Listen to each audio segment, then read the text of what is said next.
want my queer TV. Hi, after Carrie, I want my queer TV. We want our queer TV. I am Christina Applegate, and I want my queer TV. I am Katie Seagal, and you are watching Tinseltown's Queer from the Playboy Mansion. I mean, how cool is that? It's very cool. We're at the Playboy Mansion. Well, welcome.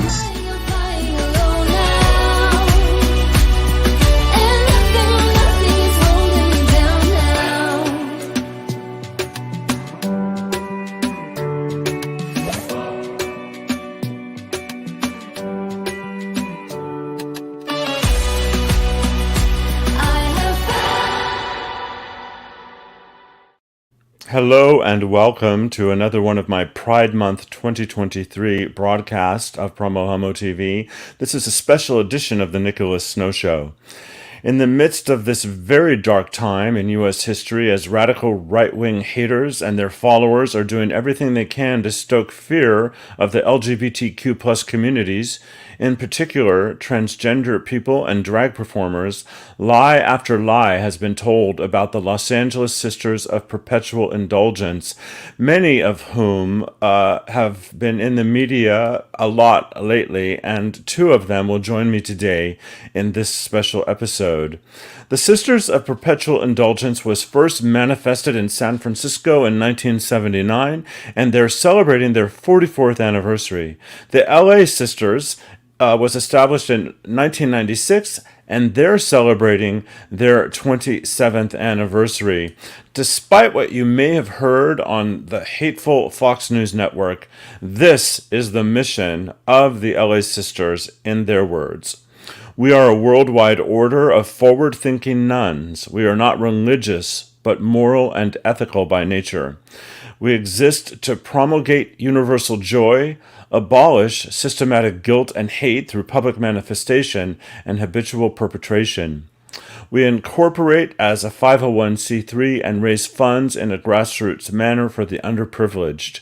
We all volunteer without discrimination to creed, ethnicity, gender, sexual orientation, nor labels which divide us. We congregate and serve the communities we live in. Where there is one nun, all of us are. Right-wing haters would have you believe otherwise and waged a hate campaign which resulted in the Los Angeles Dodgers organization rescinding their invitation to the sisters to be honored at their annual Pride Night. Ultimately, a firestorm erupted, the global LGBTQ plus community responded, and the Los Angeles Dodgers organization backtracked, releasing this official statement. After much thoughtful feedback from our diverse communities, honest conversations within the Los Angeles Dodgers organization, and generous discussions with the Sisters of Perpetual Indulgence, the Los Angeles Dodgers would like to offer our sincerest apologies to the Sisters of Perpetual Indulgence, members of the LGBTQ plus community, and their friends and families. We have asked the Sisters of Perpetual Indulgence to take their place on the field at our 10th annual LGBTQ plus Pride Night on June 16th. We're pleased to share they have agreed to receive the gratitude of our collective communities for the life-saving work they have tirelessly done for decades. In the weeks ahead, we will continue to work with our LGBTQ plus partners to better educate ourselves, find ways to strengthen the ties that bind, and use our platform to support all of our fans who make up the diversity of the Dodgers family. So, the 10th annual Los Angeles Dodgers Pride Night has come and gone, and we're going to learn how it went, share the truth, and expose the lies behind the hate. By the way, in terms of joining their order, the sisters are open to every gender, race, romantic alignment, class, species, phylum, beverage preference, and sexual proclivity. So with that, stay tuned because I will be back in 2 minutes with my special guest. PromoHomo.TV is all about empowering you, our communities, and our world. For their support of PromoHomo.TV, I wish to thank my sponsors. DAP Health. I've been a grateful client of DAP Health for more than a decade. one of their value statements, we welcome all people, period. Nothing like the city we're at. Got tired of the running. Willie's Modern Fare, 1501 Uptown Gastropub, and 849 Restaurant and Lounge. 3 restaurants, unlimited flavors. Shouting out to my media partners. Pink Media, amplifying PromoHomo.TV across the Twitterverse with their hashtag I Love Gay campaign. David Perry and Associates, a PR and marketing firm. GayDesertGuide.lgbt. And KGay 1065 Palm Springs, available worldwide. Ask your smart speaker to play KGAY. And last but not least, the PromoHomo.TV superstars who voluntarily subscribe to the free content at PromoHomo.TV for as little as $1 a month. Join them at patreon.com/PromoHomo.TV. Meet many of them at PromoHomo.TV/superstars. Now here's how you can step up to the plate. To find out how you can help me empower you, our communities, and our world, visit PromoHomo.TV/empower. Thank you.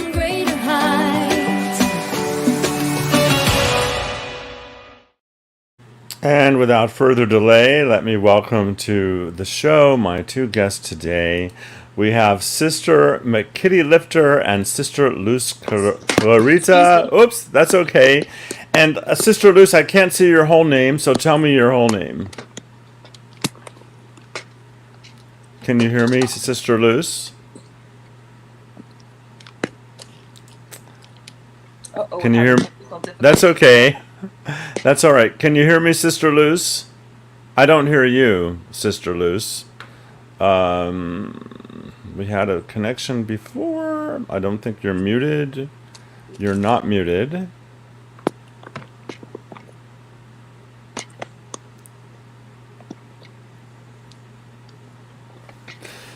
Everything was working perfectly before the show.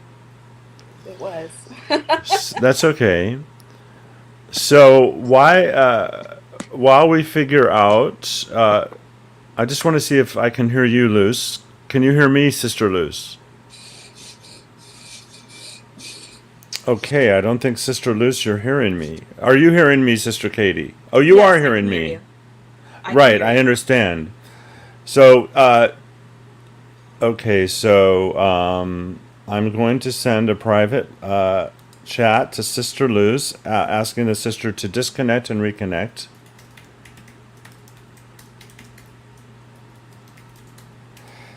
Which I've just done. And in the meantime, I'm going to speak with you, Sister McKitty Lifter, while hopefully Sister Luz will look at that message and join us again. I don't think that the sister has noted. Oh, yes. The sister noticed.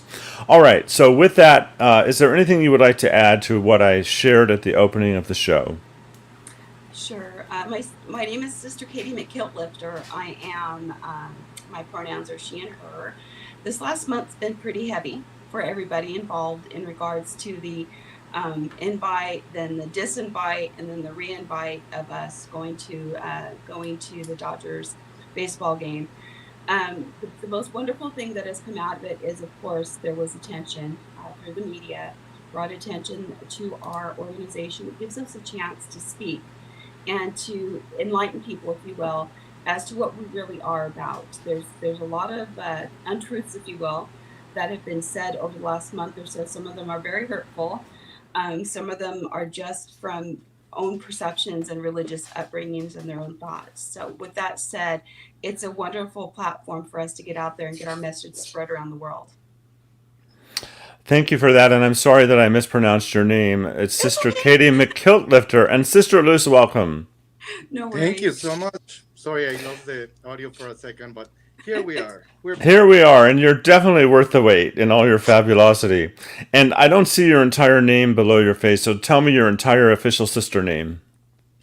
My name is Sister Luz Clarita, la mexicanita y la más bonita. Do not tell the other queens, they're competitive and jealous, and I don't want to kill them yet. No, we don't want that, and I'm glad that you said that, and I did not, because I don't know if I would have pronounced that all in one gorgeous flowery statement. So this is to you, Sister Luz, and then Sister Katie. Feel free to respond as well. One of the things that strikes me is that more people around the world know about the Sisters of Perpetual Indulgence than ever would have, because you became a target of hate. And there was such a response of love and support and unity that reflected back to that hate. So I would suppose that that is the silver lining. It doesn't make it any less painful, but it certainly makes it rather powerful and profound. What would you say about that, Sister Luz? Yeah, I would like to agree with that, but before I would like to do something that we often do. I would like to acknowledge our presence in the ancestral territory of the Tongva people. These are the indigenous people of Los Angeles. And to remind all of us that in this unceded territory, we are all immigrants. And yeah, the attention that we receive by being attacked by the extreme fundamental right, which we also have to make very clear, it wasn't the Catholic Church, it wasn't the majority of the Christian, it was a very small group of fundamentalists that oppose everything that is other than what they want, including a senator from outside of our state and a person that was just seeking personal gain on promulgating and having their book being bought.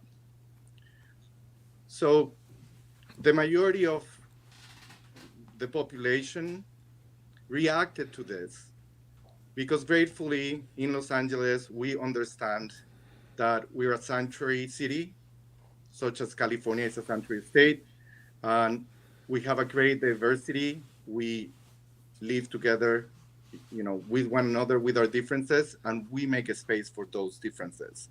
And that is what moves society globally into the direction of camaraderie and to the future.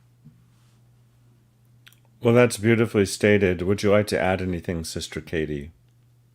No, I think Sister Luz echoed more or less the feelings of myself at this point. But yeah, there's been a lot of attention, and hopefully something really good can come out of it as well. So we know by now that the Dodgers rescinded their disinvitation, and Pride Night happened. And I did see an online video. You had two representatives of the LA Sisters take the field to be acknowledged. And the video that I saw was raw video that a news network had on its website.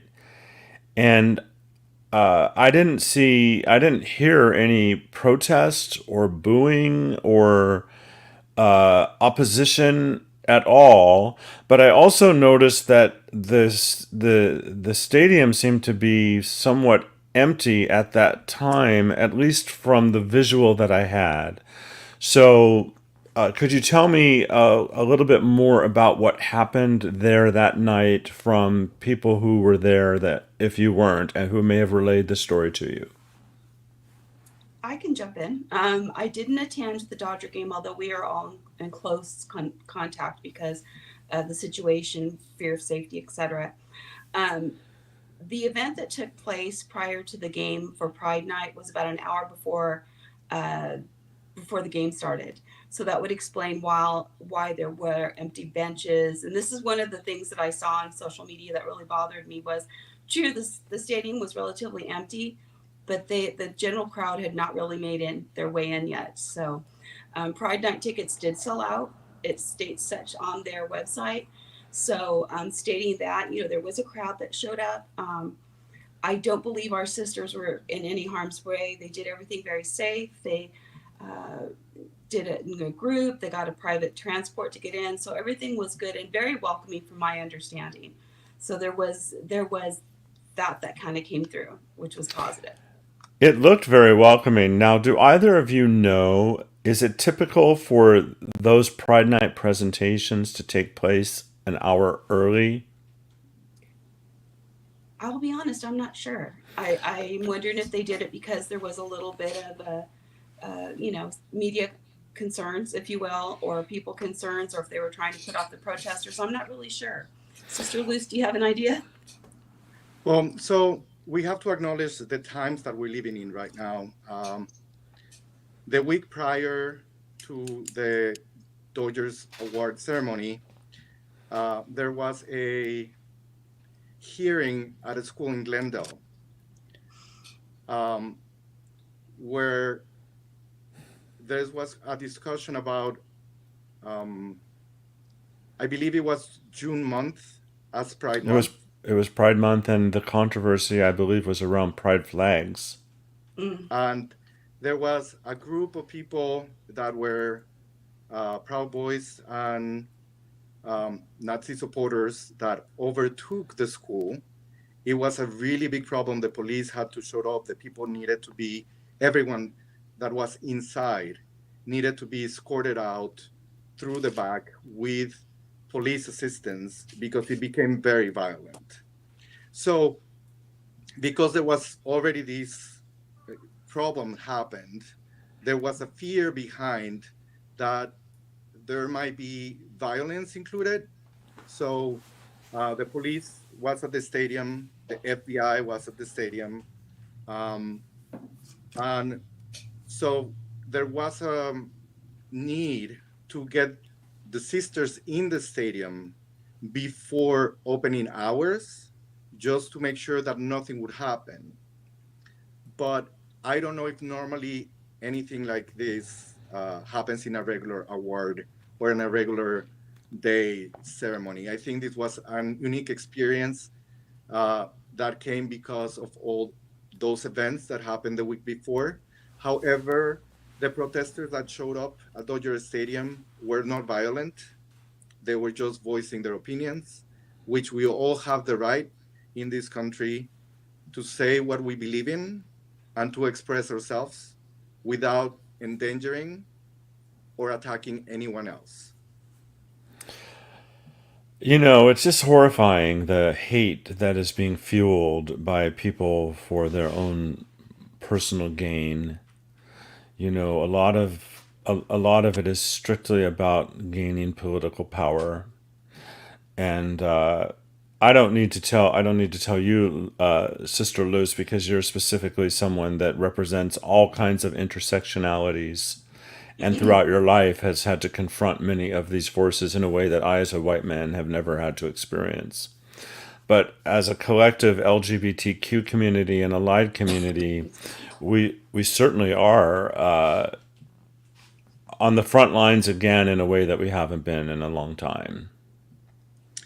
Yes, and I think one of the things that is remarkable that we always should look at and remember is the decision of the Dodgers to give us the invitation again was because every single sponsor of Pride Night pulled out. The public, not necessarily only the LGBTQ plus community and their allies, but the general public understood that when you silence a voice, there will become a time when your voice will be also silenced, even if you're not part of that group. We have learned this throughout history. We saw it very prevalently in the Second World War. And we continue to see these fronts of attack, of dissolution, from people that only have their own interests, that use fear to weaponize the fear on other people. But we got together, and every single member of the public, and it wasn't because we are the sisters. Our work has been commendable for many years. Decades. But we understand that if you come for one member of the society, for whichever reason that is, because of their creed, because of their ethnicity, because of their race, because of their cultural beliefs, and you silence that voice, eventually your voice will be silenced as well. So we all bounded together as Angelinas to say, this is not going to happen in my city. And we were very grateful to be the face of that and being able to put that forward, I believe, in a way that also meet all of the things that Angelinos believe. We're not violent people. We don't take things that do not belong to us just because we want them. We work together. We make policy together. One of the things that I noticed in social media is that after this controversy, and even after it was announced that the Dodgers would continue and honor you, that Pride events happened. And there was such an in-person outpouring of love for the sisters at Pride events. And I was wondering if either one of you went to major Pride events during or after this controversy, and what it was like for you. And let's start with you, Sister Katie. Yes, I did a pride parade where there was a lot of participants. However, Which Pride? Which city? which is called West Yeah, Hollywood. right, West Hollywood Pride. Okay. Yeah, and it was unlike anything I've ever seen. There was a lot of people, a lot of loving people, just out having a good time. I cannot tell you how many people stopped me and said, "Thank you for what you're doing. We love the sisters." It was very heartwarming, but it was very emotional for me. I had to hold back tears because you know what happens with tears in this makeup. But Not from personal experience, but yes. I'm speaking like if you really would understand. I understand. Definitely the kindest individuals out there, and it was just a good time had by all, as they would say. It was a really good time, and it was exceptionally loving. Versus, if there's a difference, it was just even more fabulous than it has been previously. Certainly. And Sister Luz, what about you? So I attended West Hollywood Pride as well. And that was really, really special. A little different than other years, just because of that platform that we were handed.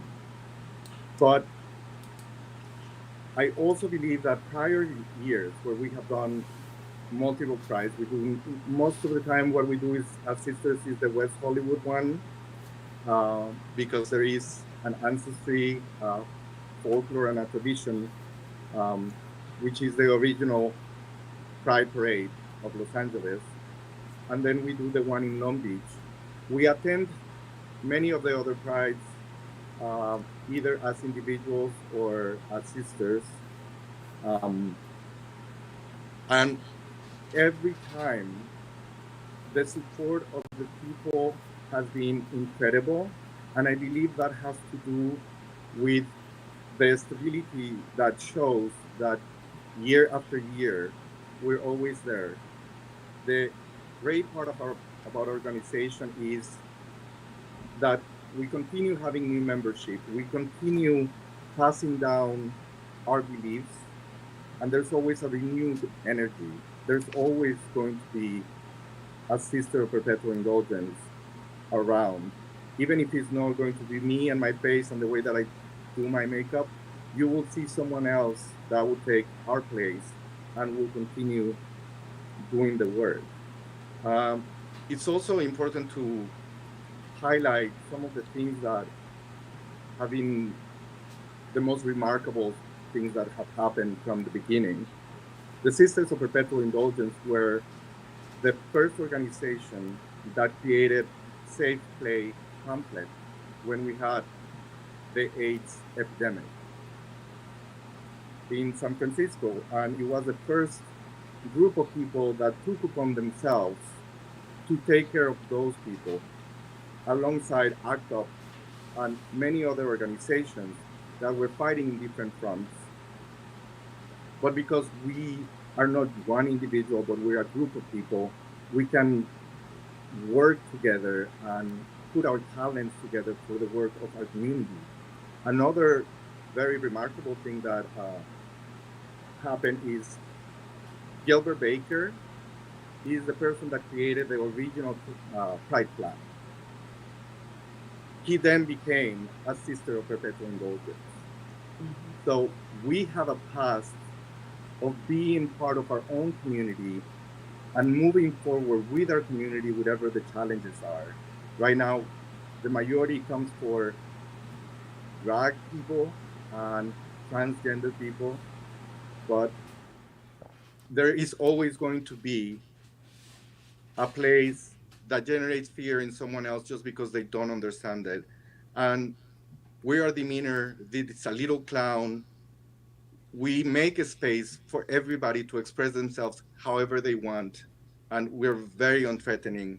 We're just sort of a mockery upon ourselves and upon of the critiques that come up from the world.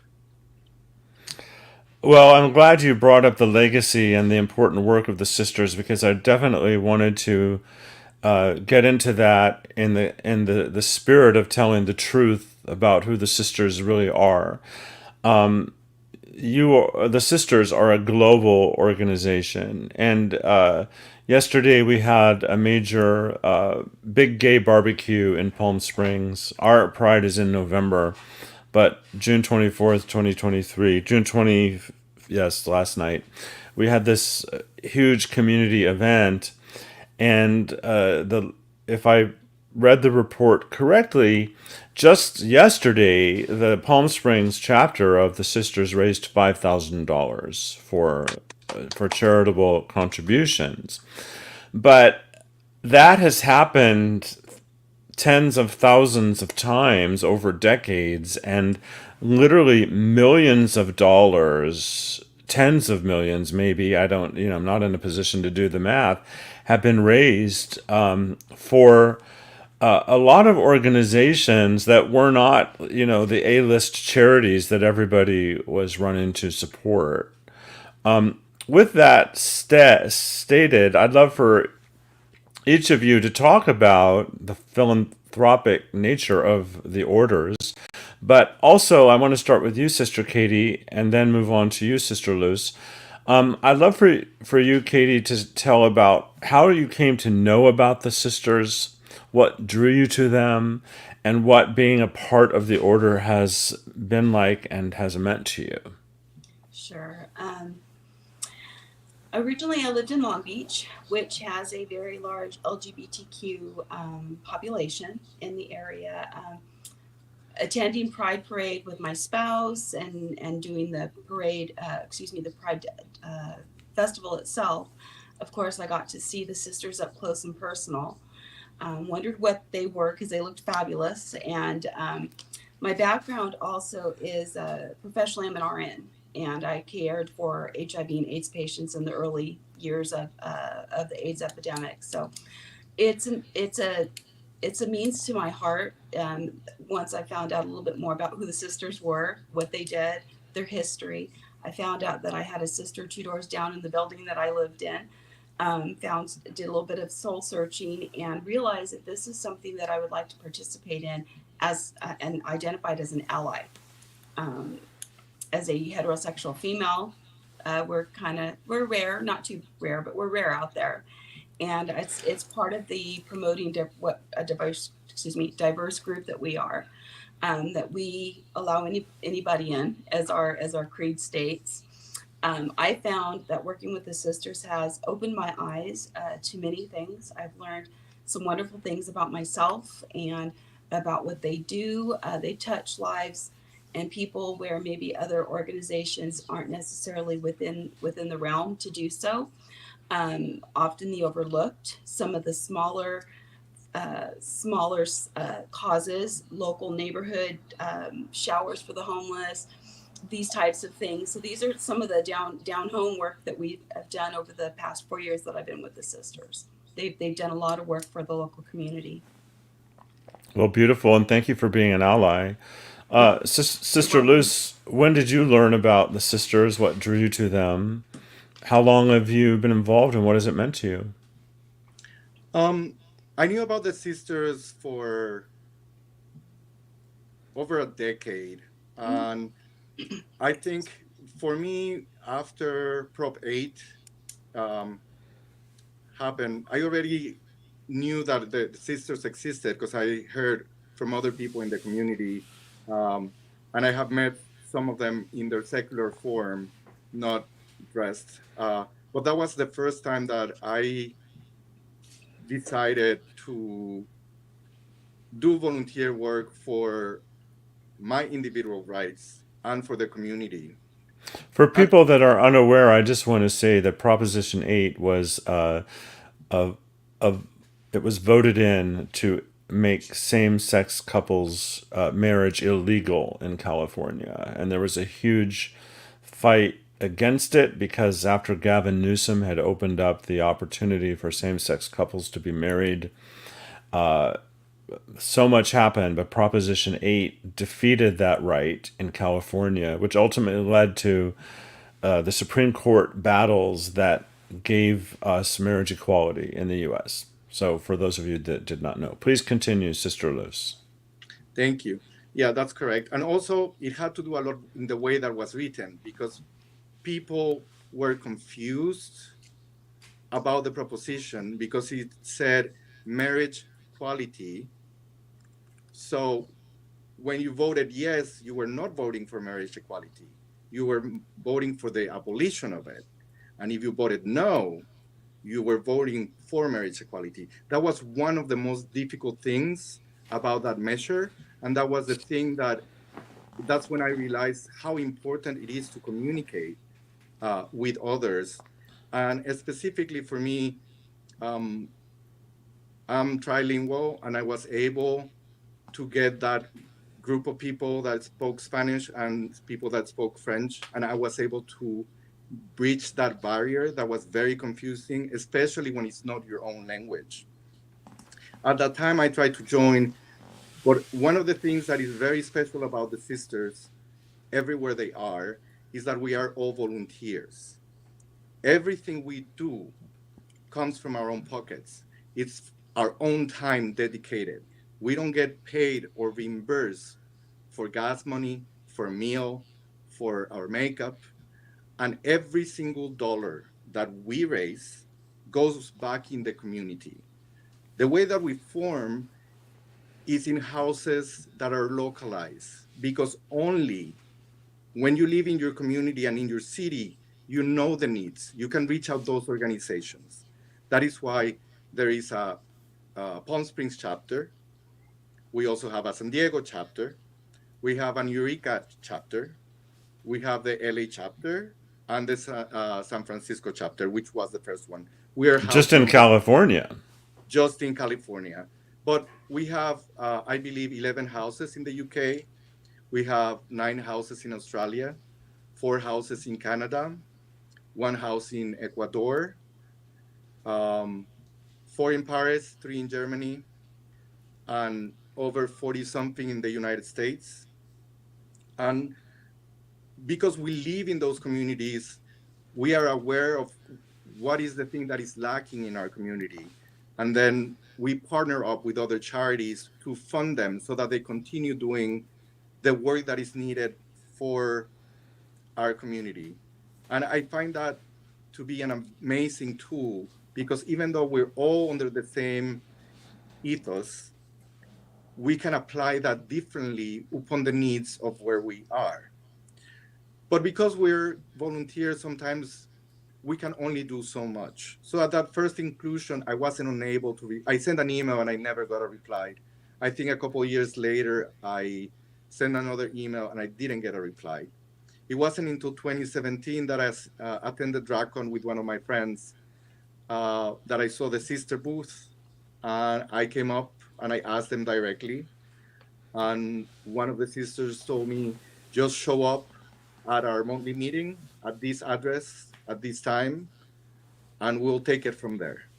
And then we start a process in understanding our history, understanding what community building is, getting to know the partners and what's available to us and how can we help, how to interact with the people, what is the most important, because sometimes it's challenging having all of this glam and this makeup and this persona that at some point, you get on stage and you get that energy and people cheer for you and people have love for you.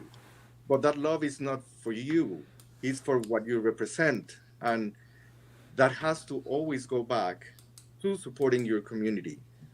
And so all of these things take a process. And within that process, eventually we become a sister. And all sisters are equal. We all have equal rights amongst us. We propose the same. We lead the same. Our vote is counted. And that makes a wonderful experience and another duplication of society. However, this comes always with good intentions and with the mind of all of us. That's And so beautiful. that was then in 2017 when I started my process. I'm going on year number 6. Congratulations and thank you for your service. So far, our conversation has been led by my questions, but I would love to take as much time as you want for each of you to tell more truth about the sisters. Anything else you would like to make sure is part of this program and preserved for forever as part of this digital piece of moment of time? Let's start with you, Sister Katie. I would like to just put out there that the sisters provide a type of ministry, which is not necessarily religious per se ministry, but they reach others that may not have the ability to have the ability to interact with someone who is not perpetually with guilt or trying to judge them, just allowing them to have the openness and the support and love in regard to where they are and what they're doing and what they're about at that time and moment. Beautiful. And Sister Luz? So I think one of the things that is generally misunderstood by our appearance is that we are trying to take this non-Catholic persona. There is the behavior of the nun, which is what we emulate. There is nuns in many different cultures and many different religions in the world. And that work is of being of service. Nurses at one point were nuns. And, it's wonderful that Katie is both a nurse and a nun. So she does the work of a sister every single day on her life. And then when she's done, she volunteers and continues doing the work of a nun every single day of their life. The way that it happened to be that we have sort of habits, which we have also progressed and moved slowly in a different sort of direction, is something fortuitous that happened originally when the first founders of the sisters came out. They were protesting this idea that existed in San Francisco at the time of gay was only acceptable if it was uber masculine. These are the days where, the idea of that common feeling, huge bulge, big muscles, tight hands, that was the only way to be gay, and anyone else that was different wasn't acceptable.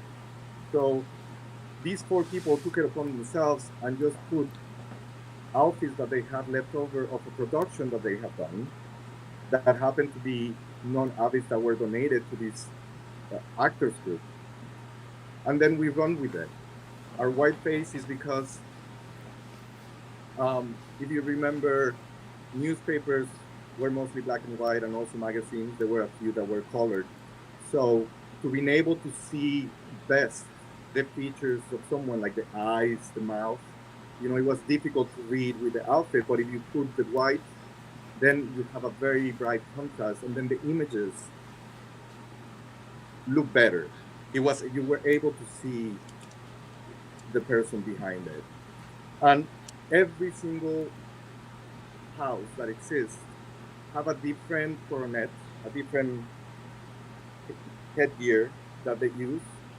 Ours ended up looking like a flying nun, but the real explanation is, if you look at it, this is supposed to be the Hollywood Bowl that represents Los Angeles.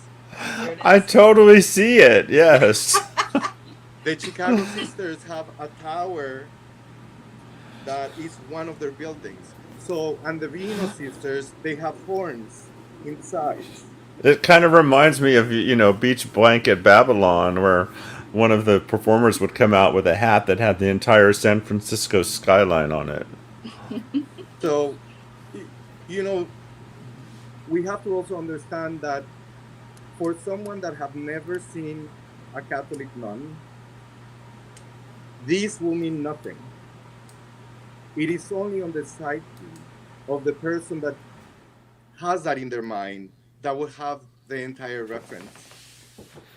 But, like, I have never seen a nun that has a braid and with rainbow colors. But this is part of my culture, and this is why I have a braid. All the indigenous women braid their hair because it's the easiest way to control it. And, they also don't have little danglings or flowers. It's all things that, for me, help me with my mission statement. One of the missions that I have is to make space for people of Latinx descent, and also for immigration from everywhere in the world. Because without immigration, this country wouldn't be what it is. If we wouldn't take a little piece of this culture and a little piece of that culture, and we put it together and take the best ideas of the best people, we wouldn't be the first world. This is why we have policies of immigration of the best minds, but we also have oppressive policies of immigration of the cheapest labor.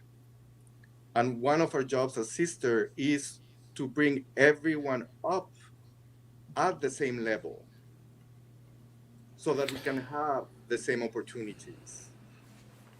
That's precisely why at the beginning of the opening titles of this show, I put in the line, "Sisters are doing it for themselves and all of us." To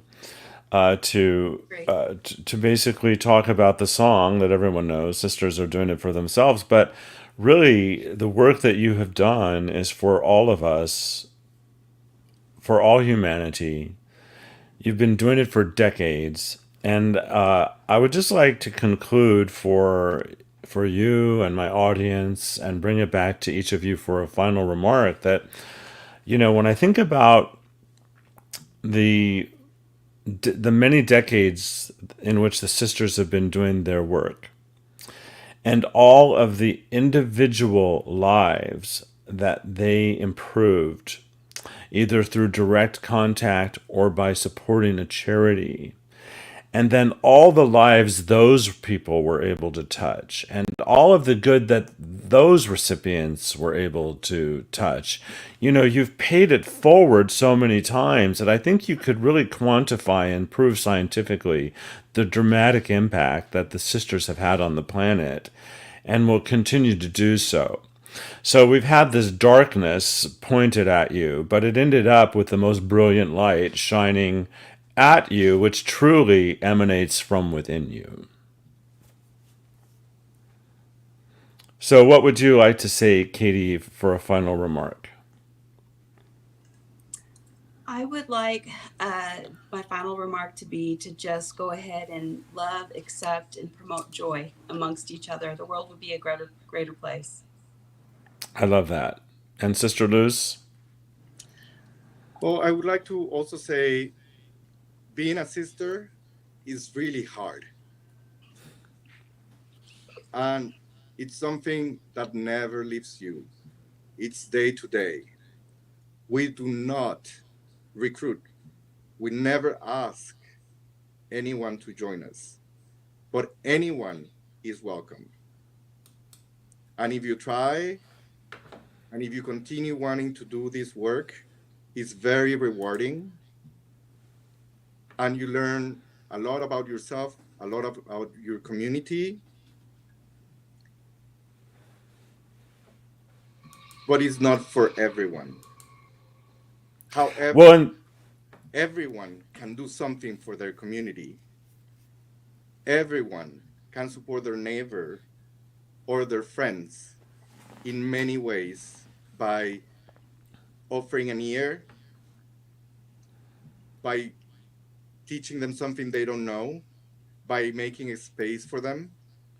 And that is the way that we move forward as a society and we make our goals happen. We've been told a fallacy that in this country only one person is going to make it. It's only the CEO, the one that makes the most money. It's only one megastar. But we are all megastars. We are all doing it together. And when all of us are at the same level, supporting one another, that is when we are triumphant. That is so beautifully stated. You know, when I came up with my own definition of what a star is, and it's that part of us that emanates love and light and attracts the same in return. Lance Druckerman has been watching live. He says, thank you for all of your years of fundraising. He's a great friend of mine personally and a supporter of the show. I want people to know once again that you can go to ladragnuns.org, and there's all sorts of information about the LA Sisters, and you'll find it a really fascinating place to go for more information. I encourage you to do that. And I hope I get to meet both of you in person. Look me up if you make it to Palm Springs. And I just honor you, and I'm honored that we got to have this conversation to share with people that might come across it. Well, I'll definitely make it to Pride this year again, like every year, for Palm Springs Pride. And fantastic. Also, I want to encourage everyone. We are the LA Sisters, but we are everywhere. Look for your sisters in your city and in your localities. Support them, because when you support a sister, you're supporting yourself. I love that. You can hang out there for a moment if you want. I can talk to you after the show in 2 minutes. If you have to run, I understand. And by the way, I'm the PromoHomo.TV is the official broadcaster of Palm Springs Pride. So you can always see me along the parade route. I broadcast the parade every year, and I look forward to seeing you in all your glory. And do not kick the habit. I'll see you all next time. Thank you.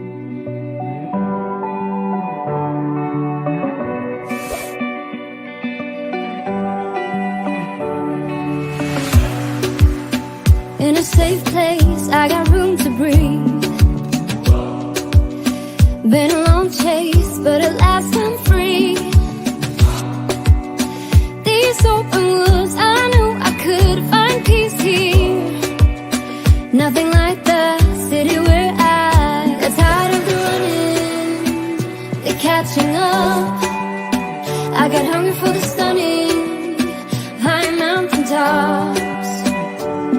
So I made some plans, some dreams to catch, to promised lands, to find my path, see the planet from greater heights. I have found a place out of time and space.